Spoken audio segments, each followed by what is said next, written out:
We've got I think the world's leading expert in cyber insurance here today. I bought a policy from this guy over a quarter of a century ago. You were probably just getting started then. And about that time, right? About that right. Yeah. And he knows more about this topic than anyone.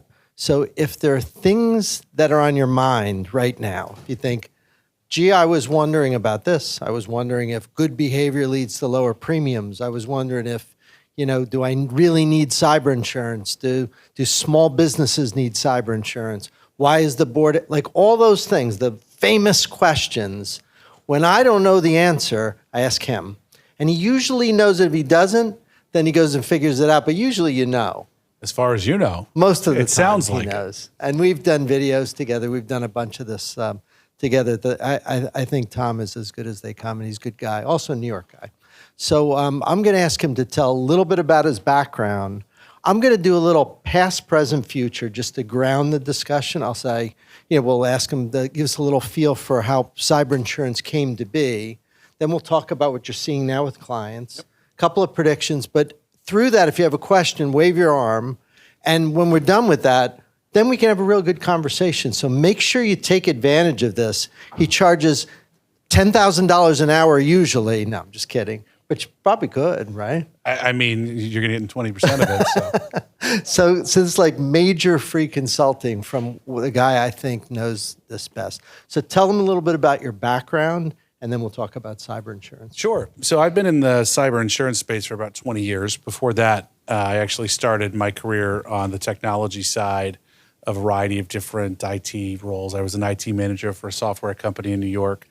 And then in 2003, I joined AIG to help them. They needed technical experts. They'd teach me the insurance. And so ultimately came to lead the large account business at AIG, then moved to Beasley, another major company in the cyber insurance space, for about 5 years on their global leadership team at a really explosive time in cyber insurance. And then for the past 9 years, I've been at Marsh. Marsh is the world's leading insurance broker, and we are the world's leading largest cyber insurance broker, placing in excess of probably approaching $3 billion worth of premium into the cyber market globally on an annual basis.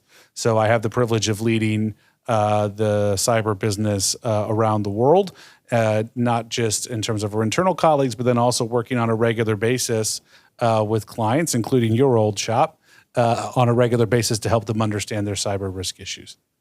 That's awesome. Let's talk about the history. So is cyber insurance something that grew, A, out of the cybersecurity business, B, out of insurance, or C, some confluence of the two? Like, where did this come from? Yeah, it's a little bit of both. I think the direct lineage of cyber insurance is a reflection of the transition the world's gone through and the global economy's gone through around the store of value and the nature of value in corporate America.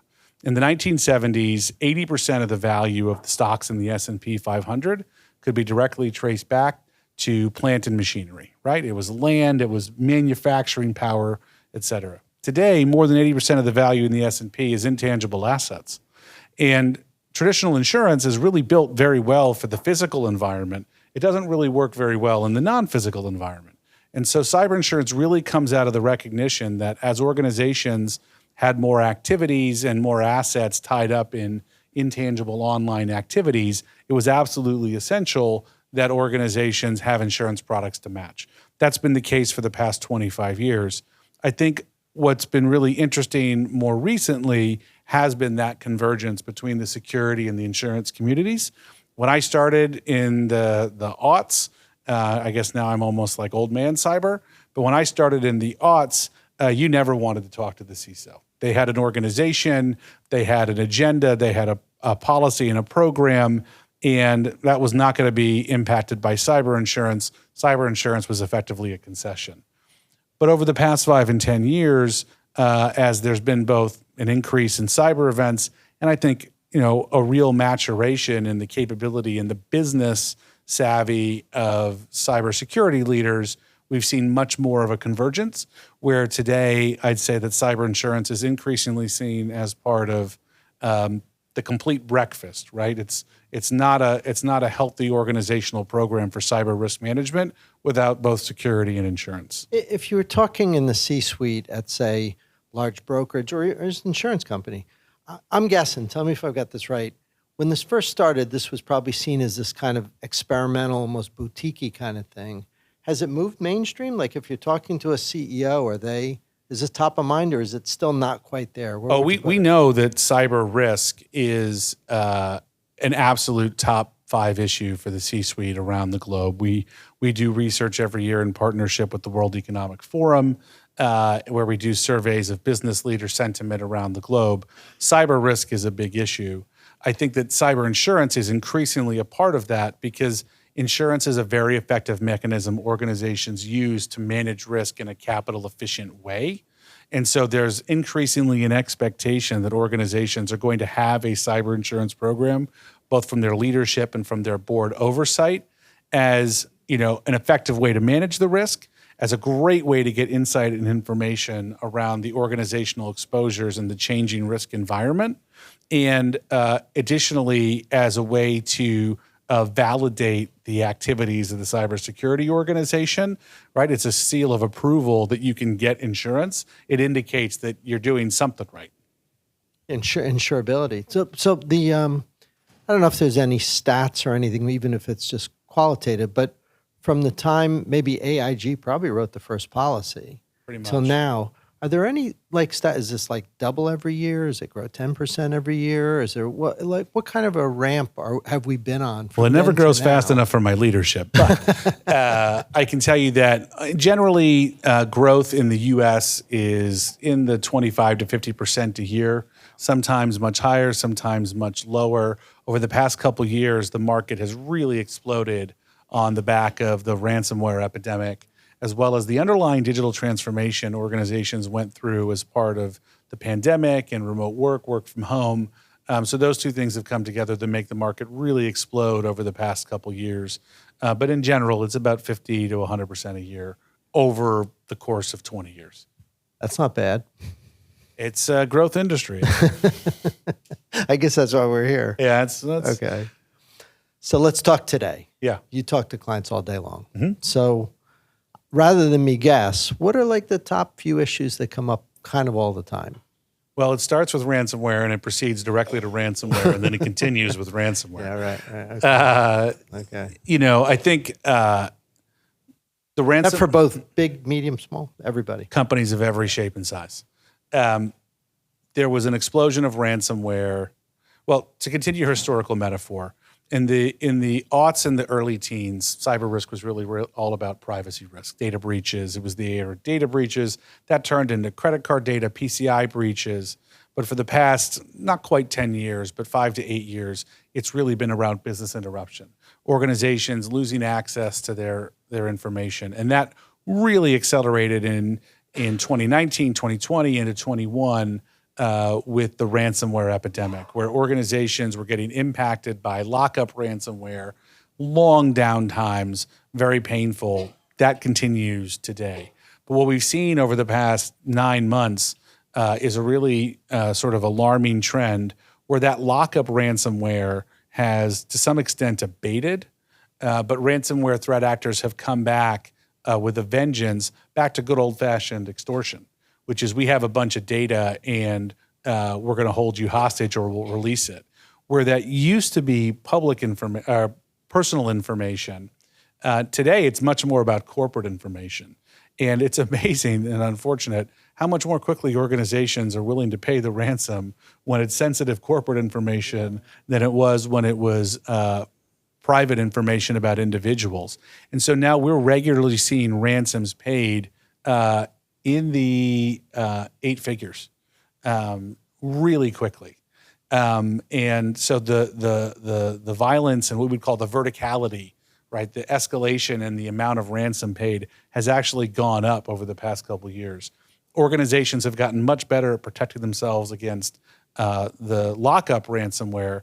But if you think about that CIA triad, the things that organizations are doing to protect the availability of systems are to some extent inevitably compromising their ability to protect the confidentiality of data And so the hackers have just moved on to the next most fertile target. I'm going to give you a typical scenario, and you tell me where the insurance would sort of kick in. This will be very familiar to you. Let's say you're a CISO at a small community bank somewhere. Yep. And Monday morning, somebody goes, oh my gosh, looks like my screen's frozen. You look around, you realize, uh-oh, and you realize there's a ransomware attack. So you get your IT people together, you freak out for a couple of hours, you check to see if you have backups, you realize you're kind of screwed up, the senior leadership's getting involved, it's midday, there's problems, you're not quite doing business. Let's say for a couple of days, you're kind of muddling along, and then you sort of scrape things back together, but it's been 3 terrible days. Yep. And I've got cyber insurance.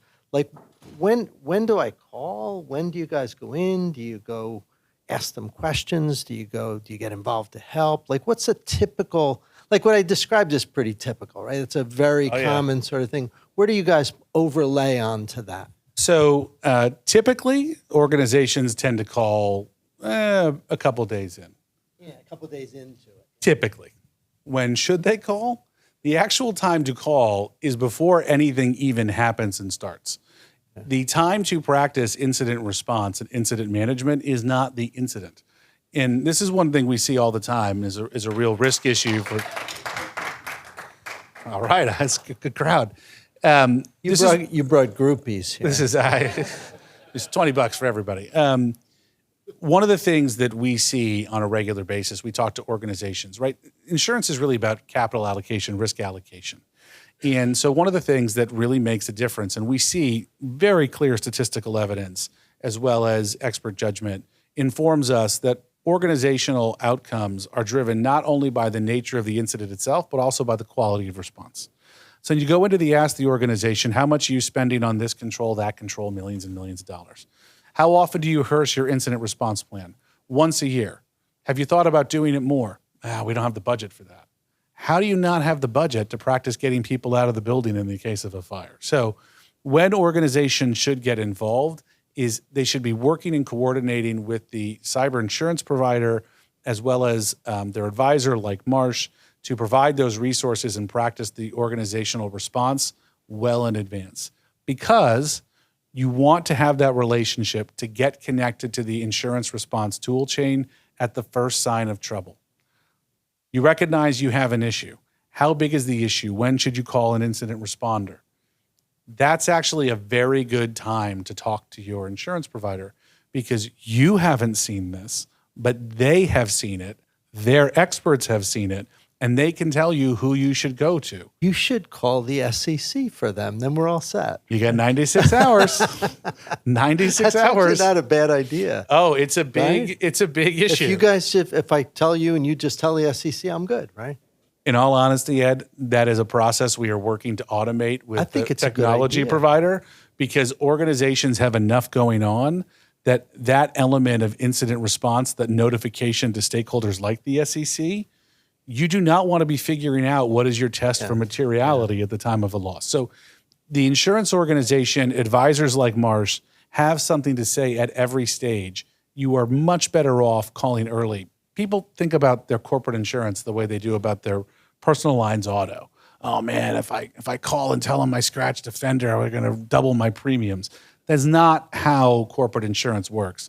Having been an insurance underwriter for many, many years, there was nothing scarier to me than an organization that had reported no incidents or losses because either they didn't know or they were lying. So I think it's very important that organizations get comfortable with that process of interacting with their providers and activating that tool chain. It is incumbent on the security organization to think about and to bake coordination, not only with the rest of the business, but with their third-party stakeholders like their risk advisor, like their insurance provider on a regular basis, because you're going to need it later. And this is definitely a situation where it's better to ask permission than beg forgiveness. That's such good advice. I think that SEC thing's a winner. So now I'm going to ask you kind of a mischievous question. I've asked you this before. So close the doors and turn off that camera. No, whatever. So here's something that's on everybody's mind. Yeah. I'm going to ask it, and you set us straight. So every vendor has a salesperson who sits down and says, hey, you need to buy my insert name of thing, SIM, EPP, EDR, XDR, MFA, ABC, XYZ. Because if you buy this, you're going to get this massive discount on your insurance. And I even read it like in these ROIs that come from places, like big, massive discounts. And I always go, I kind of don't think that's how it works. But what's the deal? How should they? And again, this is just amongst friends. Yeah, no, my thousands of friends on the internet. So the answer is sort of maybe. I think the most important thing to understand is that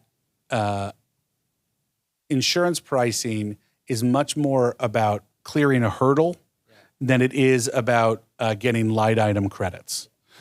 Organizations increasingly, certainly on the back of the past couple years, underwriters are looking to screen out organizations that don't meet their tests. If you don't have, and at Marsh we call it the critical 12 controls. If you don't have these critical 12 controls, you're going to have a devil of a time getting insurance. We actually created a specialized program called Cyber Pathway to help organizations in that situation. But if you don't have those controls, the ordinary market is not really going to be interested. I'm guessing people going through NIST or whatever probably meet those controls generally. First of all, how do you ever comply with? I will say there is a delta between what is interesting to security providers who are trying to find the balance between the everyday challenges they face and the things they hear about at Black Hat and DEF CON, and what the insurance community is interested in, which is the things that cost organizations a lot of money. Those don't always line up. So NIST is not necessarily enough. These critical 12 are really driving the outcome. You got to have those tools. And if you don't have those tools, you're going to have a hard time. And so when vendors, particularly those that are providing products and services that relate to that, say that you need this for insurance, they're right. Insurance companies in the aggregate are pretty vendor agnostic.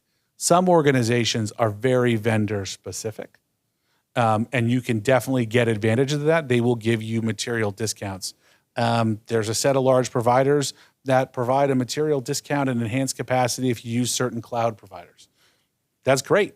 And I think we'll see more of that, but it's really hard to drive the security budget and security decision-making based on hope for improvements in insurance premiums.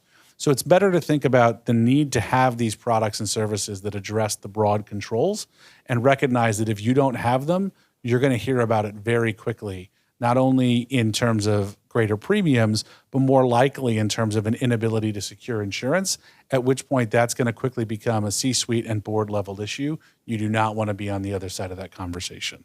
Ask another hard one? Yeah, sure. Okay. You always have good answers. So there's also something probably you guys are thinking. It's the NFL city question. So you know how you can't have a flood in Maine, Seattle, and Kansas City? I guess you could, but you usually wouldn't. But we would all go, well, you could have like a cyber event that hits all of your customers all at once, like some nation state goes after all the Marsh customers or something. I don't imagine.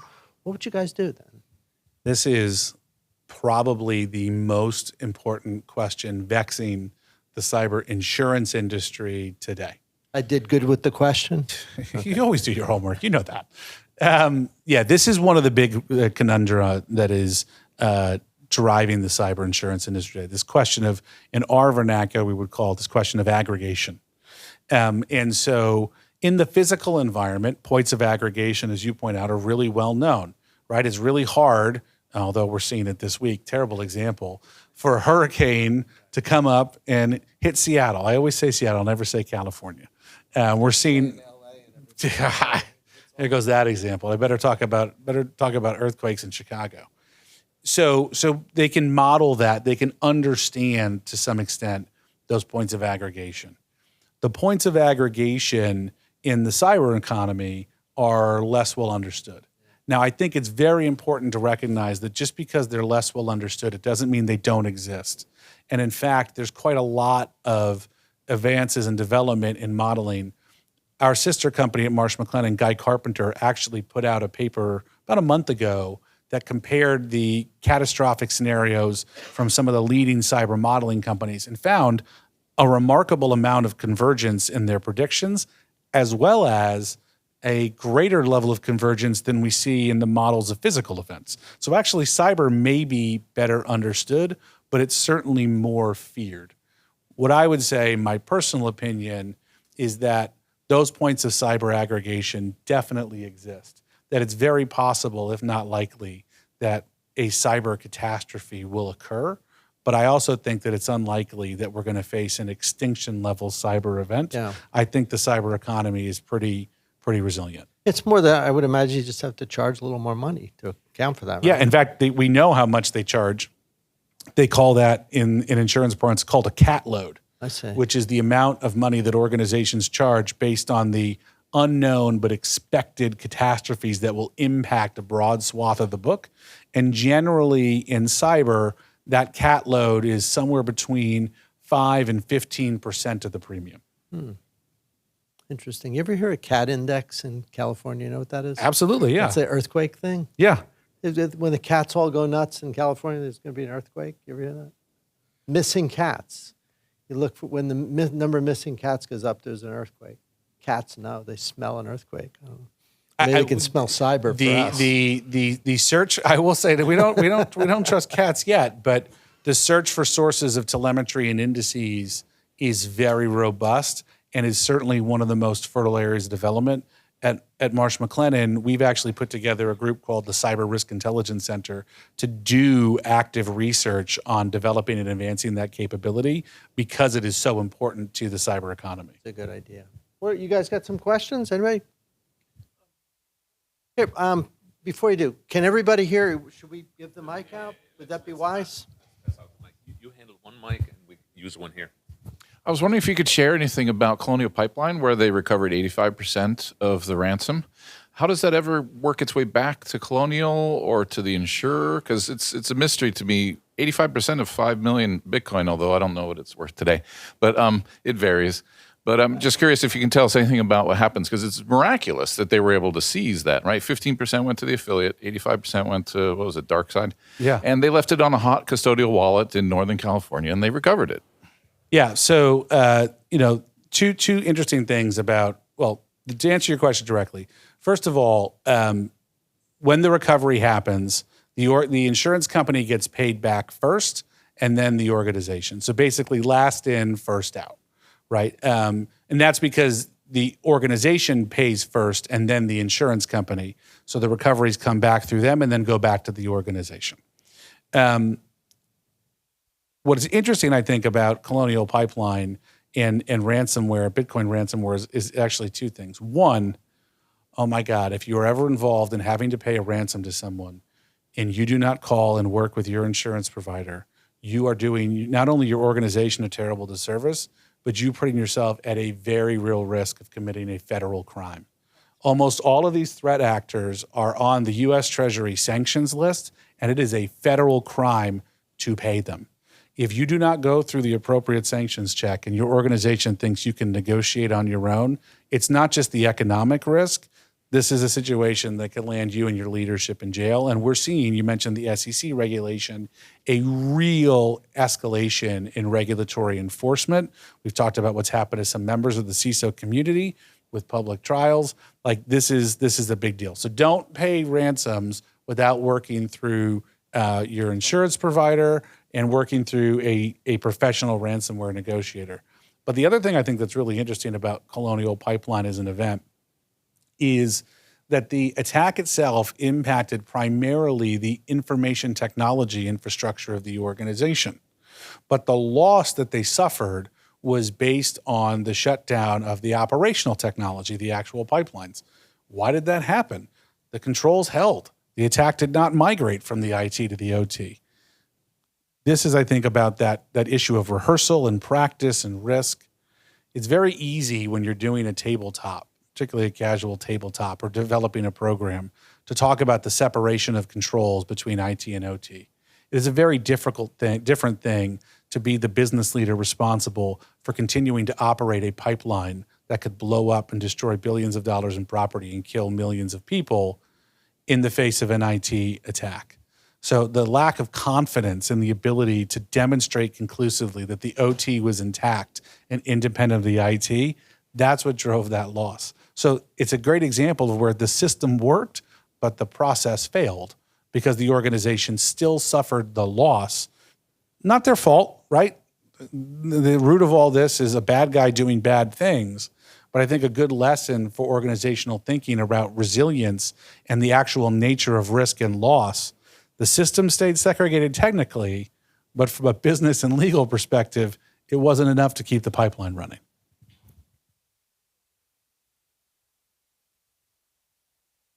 I mean, I think that in that particular case, the question was, how do you get the money back? I think that in that particular case, the money was recovered by law enforcement. We've seen a real escalation in terms of activity, particularly in the United States, by law enforcement and the government to go drive recovery. And so it's really driven much more by when law enforcement gives you the money back. I think that's kind of anybody's guess and varies specifically on the investigation, whether they're holding the funds for prosecution, et cetera. Hey, question. So majority of the organizations I work with, healthcare specifically, probably your best customers. I also work with Marsh. All my customers are beautiful and unique snowflakes. So last 2 years, right, majority of the organizations I work with, biggest complaint is my liability coverage has gone up 400%, of course, because you're a bigger risk, because you're healthcare. A lot of them have brought up, I want to go self-insured. Are you actually seeing that right now? And do you predict a slingshot effect if that happens because of how complex that process actually is? So the question is like, are people going uninsured because of this? Not really. I mean, I won't say that it's never happened, but it's a tiny, tiny fraction of organizations. You remember that old Head and Shoulders commercial, like it's tingling, that means it's working? You have to remember that the reason the premiums are up 400%, and by the way, they're not up 400%. If you look at peak to trough or trough to peak rate change over the past 2 years, it's probably on the order of 100, 125%. Not that it's not meaningful, but it's not 400. But the reason the premiums are going up is because of the ransomware epidemic. You don't cancel your car insurance when car thefts go up, right? You can do other things to try to protect your car, but the last thing you want to do is remove that backstop. I think instead what we're going to see is organizations continue to put cyber insurance at the, maybe not the front, but certainly towards the beginning of their thinking and take the lessons and the messages and the signals. This has been a long-standing challenge that I feel like we're starting to come around. Ed, you'd made the comment about the relationship between security and insurance. Insurance is sending you very strong signals about what matters and what is driving risk from people who are making bets on your organization with millions and tens of millions of dollars of their own money. You ignore those signals at your own peril, right? You don't have to pay attention to the signals that the price of your credit default swaps means about the creditworthiness of your organization. But those are people making bets, and they tend to, the wisdom of crowds does work. So I don't think we're going to see a trend of organizations canceling their insurance. We are seeing a move in what I call the transition from a tactical to a strategic insurance program. What do I mean by that? A lot of organizations over the past 10 years have bought something as like a teaser. All right, someone says I got to have this insurance. I'm going to buy some insurance. I got some insurance. Is it enough? I don't know. I just bought whatever I had to either tick a box or fulfill a contract. What the change in pricing is doing is causing organizations to bring in their leadership and actually have a more thoughtful conversation of the role of cyber insurance in their risk management program. I would actually tell you that more than 10% of our clients increased their cyber insurance limits through the hard market. So they took that signal about the rising risk environment that was being sent by pricing and doubled down and bought more insurance. So I think if anything, the trade's going to go the other way. I'd like to drill into something you talked about there a moment ago and dig in a little deeper if we can. I'm really curious. I've seen carriers who are being highly prescriptive, to your point, actually going as far as to say name brand. You will use, whatever, CrowdStrike. You will use Cylance, this kind of thing.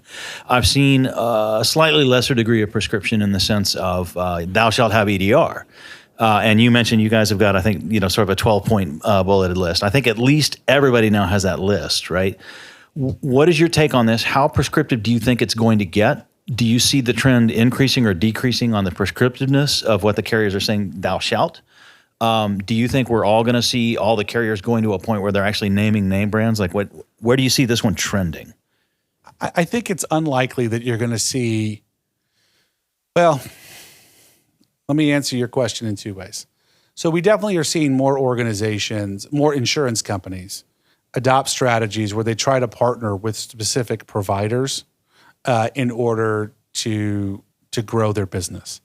However, I would argue that for the most part, that tends to be more of a marketing customer acquisition strategy than one grounded in material differences in risk. Even if there is a material difference in risk between one product and another, you have two problems. By the time you aggregate all those choices and flow them through to the insurance profit and loss statement, the impact is very, very muted. And also, organizational spending on cybersecurity is usually at least one order of magnitude greater than spend on insurance. People don't switch EDR providers to save $5,000 on their insurance. However, that said, there are moments in time when specific controls make a difference, and you see this jump in the expectations of underwriters in a very short period of time. I think about them as like the different waves of controls. First time I saw this was in 2007, 2008, 2009 around endpoint and removable media encryption. We went from an environment where, gosh, it'd be great if you did that to, hey, if you don't encrypt the backup tapes and you lose one, that's on you. And it was amazing how quickly everybody was able to find the encrypt tape button in ArcSight or the encrypted device button in BlackBerry Enterprise Server. Like they could totally find it all of a sudden. It went from on the roadmap to we'll do it by Tuesday. It is possible that in that context, certain particular products or tools or capabilities, a certain set of providers could provide such a quantum difference in exposure or control mitigation that those would emerge. But I think those are likely to be few and far between. I think more what we're seeing is that growing synergy between the security and the insurance markets to deal with the fundamental question of risk and help make organizations safer at a more financially efficient way. If anything, it's going to be the opposite, where security organizations are increasingly, it's amazing. I mean, it's not just my winning personality. We are seeing incredible changes in the popularity of the insurance community with security because CFOs are challenging CISOs on the budget. And so CISOs have to figure out how to do more with less. So it's not just what's the best possible product for me to buy.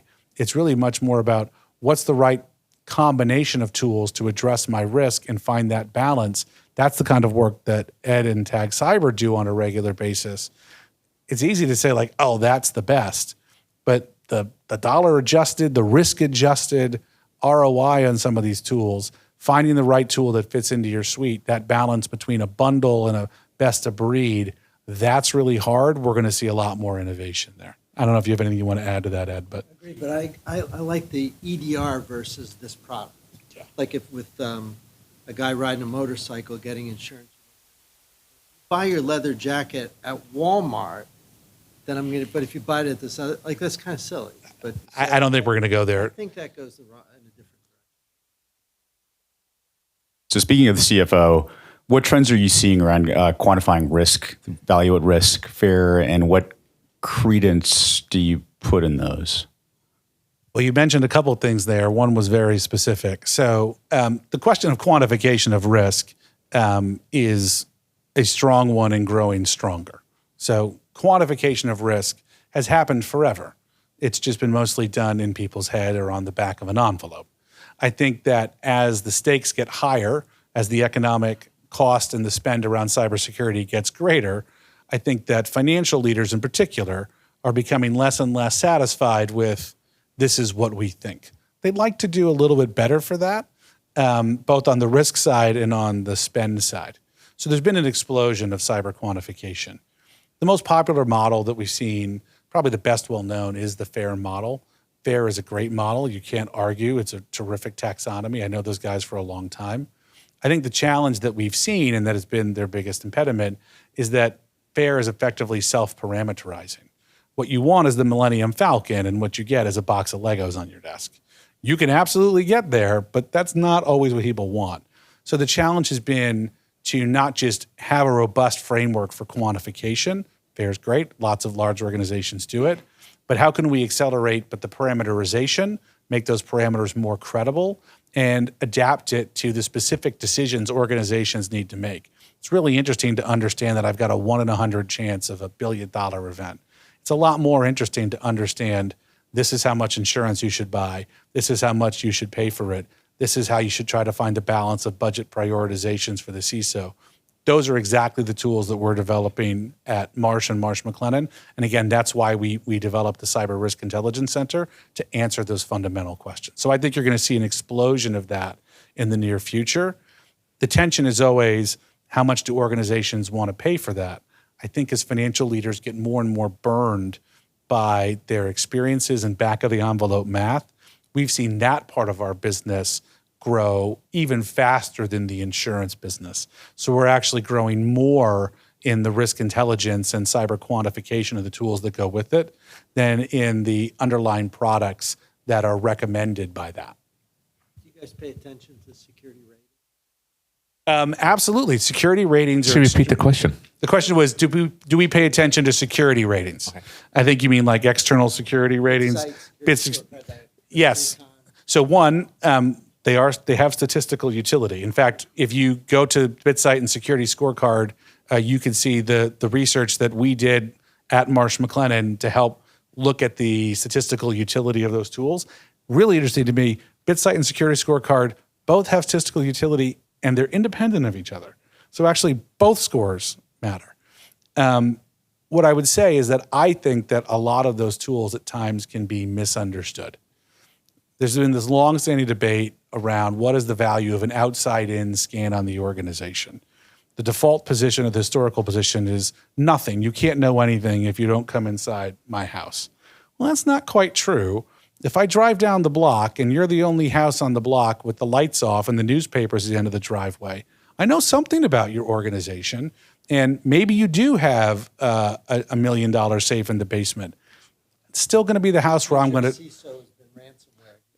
That's right. That's right. So you still are going to be at a higher risk of attack. So I think about the primary utility, a lot of those tools, is one, great indicator of external threat pressure, and two, on a cost reward basis, sometimes you just got to learn something about an organization quickly.